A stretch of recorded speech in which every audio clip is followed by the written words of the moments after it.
वर्धन वंश। वर्धन वंश हर्षवर्धन के दरबारी कवि तथा हर्षचरित के लेखक थे बाण भट्ट। बाण भट्ट जो है वो हर्षचरित की रचना किए थे और बाण भट्ट दरबारी कवि थे हर्षवर्धन के। हर्षवर्धन और पुलकेशिन द्वितीय के बीच में युद्ध हुआ था नर्मदा नदी के तट पर। नर्मदा नदी के तट पर युद्ध में चालुक्य वंश के राजा पुलकेशिन द्वितीय ने हरा दिया था हर्षवर्धन को। हर्षवर्धन को हराया था पुलकेशिन द्वितीय ने नर्मदा नदी के तट पर। राजा हर्षवर्धन का शासन काल था 606 से लेकर के 647 ईस्वी तक।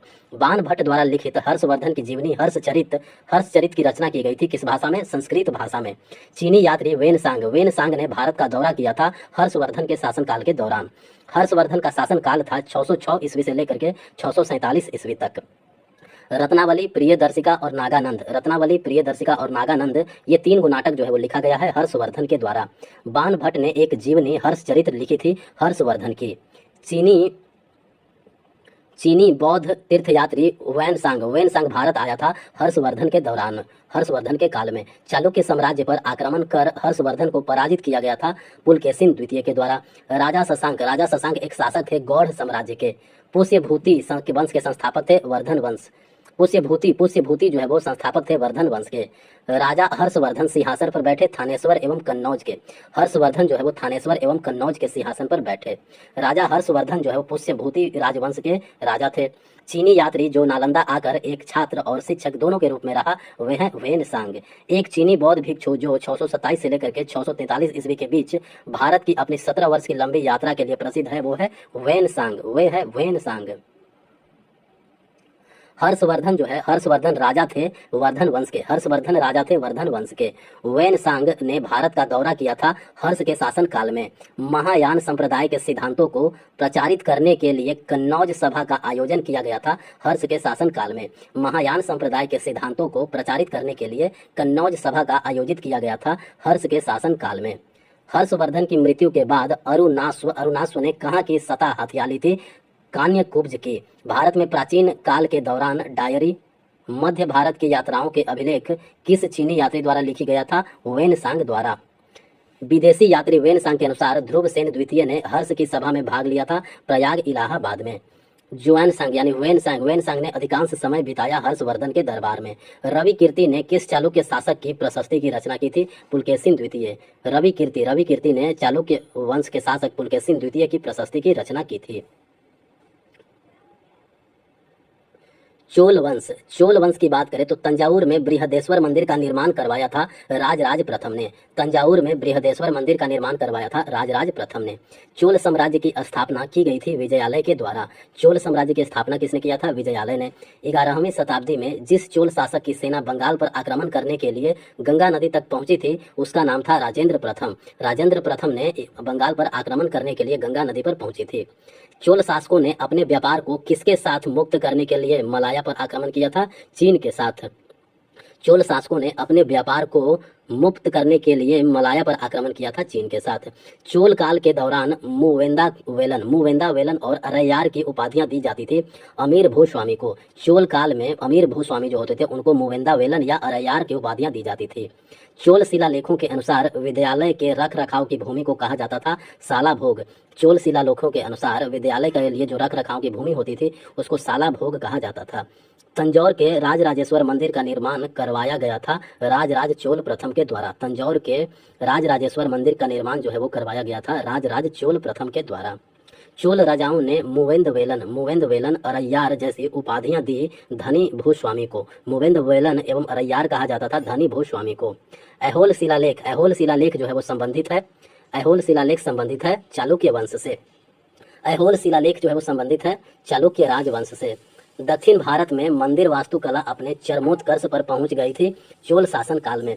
दक्षिण भारत में मंदिर वास्तुकला अपने चरमोत्कर्ष पर पहुंच गई थी चोल शासन काल में।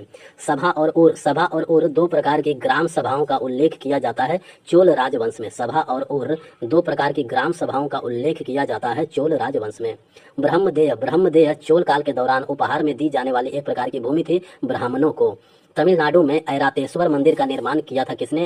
राजराज चोल द्वितीय ने। ऐरातेश्वर मंदिर का निर्माण करवाया था राजराज चोल द्वितीय ने। चोल साम्राज्य में वेट्टी शब्द का संबंध है बंधुआ मजदूरी से। चोल साम्राज्य में वेट्टी शब्द जो है वो संबंधित है बंधुआ मजदूरी से। राजराज प्रथम शासक बना था कब 985 में। राजराज प्रथम जो है वो शासक बना था 985 में। शासक विजयालय द्वारा कावेरी डेल्टा में एक नगर, विजयालय ने कावेरी डेल्टा में एक नगर बसाया था, एक नगर बसाया था जिसका नाम था क्या, तंजावुर।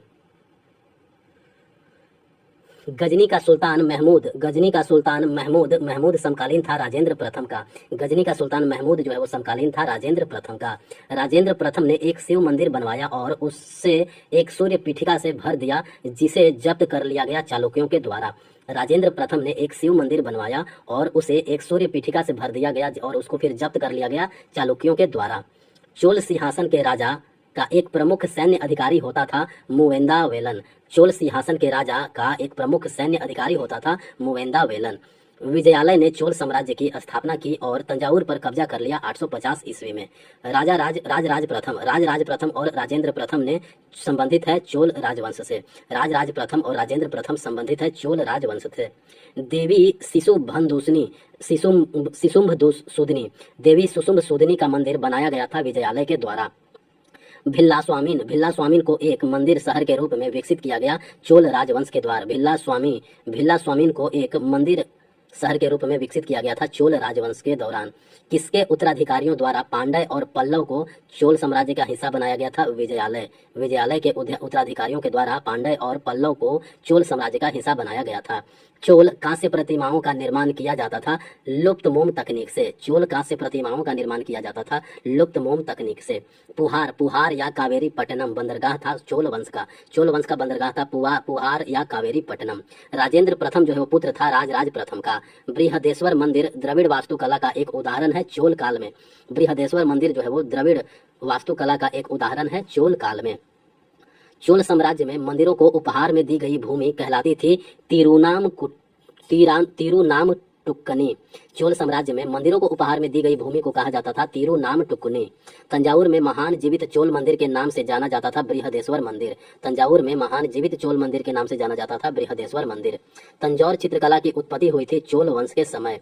तंजौर चित्रकला की उत्पत्ति हुई थी चोल वंश के समय। चोल शिलालेख में वर्णित विद्यालय के रखरखाव के लिए भूमि थी सालाभोग। चोल शिलालेख में वर्णित विद्यालय के रखरखाव के लिए भूमि थी सालाभोग। चोल वंश का राज चिन्ह क्या था, बाघ। चोल वंश का राज चिन्ह था बाघ। वह चोल राजा जिसने गंगा घाटी क्षेत्र पर आक्रमण किया था राजेंद्र प्रथम। वह चोल राजा जिसने गंगा घाटी क्षेत्र पर आक्रमण किया था वो है राजेंद्र प्रथम। चोल साम्राज्य में नकद नहीं बल्कि बेगार के रूप में लिया जाने वाला कर था वेट्टी। चोल साम्राज्य में नकद नहीं बल्कि बेगार के रूप में लिया जाने वाला कर होता था वेट्टी। तंजावुर में बृहदेश्वर मंदिर का निर्माण करवाया था राजा राज चोल ने। तंजावुर में बृहदेश्वर मंदिर का निर्माण करवाया था राजा राज चोल ने। कदमाई भू राजस्व का एक रूप था चोल वंश के तहत। चोल वंश में विद्यापीठों के रखरखाव की भूमि से संबंधित कर था सालाभोग। चोल वंश में विद्यापीठों के रखरखाव की भूमि से संबंधित कर था सालाभोग। चोल वंश का संस्थापक विजयालय। नटराज प्रतिमा किसके शासन काल की है, चोलों की। गंगईकोंड चोलपुरम की उपाधि धारण की थी राजेंद्र प्रथम ने गंगईकोंड चोलपुरम की उपाधि धारण किया था। ग्राम स्वायत्तता जो है वो अनूठी प्रशासनिक व्यवस्था थी। ग्राम स्वायत्तता अनूठी प्रशासनिक व्यवस्था थी इसकी चोल राज्यवंश की।